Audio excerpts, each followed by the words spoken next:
सोचिए, अगर आपके खेत की जमीन दो देशों की सीमा के बीच फंस जाए और हर दिन खेती करने के लिए आपको सेना की इजाजत लेनी पड़े, तो जिंदगी कैसी होगी।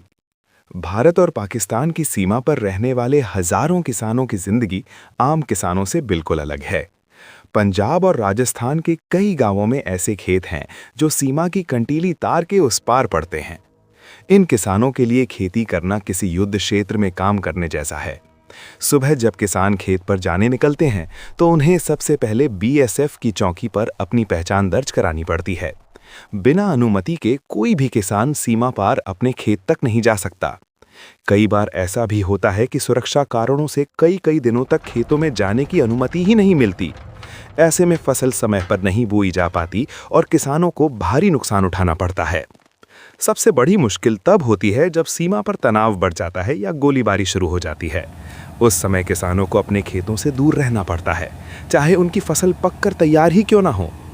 फिर भी ये किसान हार नहीं मानते।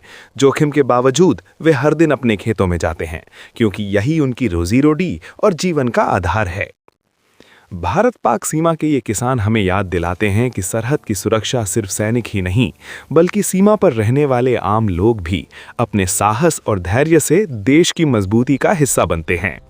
सरहद पर खड़े इन किसानों की कहानी सिर्फ खेती की नहीं, बल्कि हिम्मत और संघर्ष की कहानी है।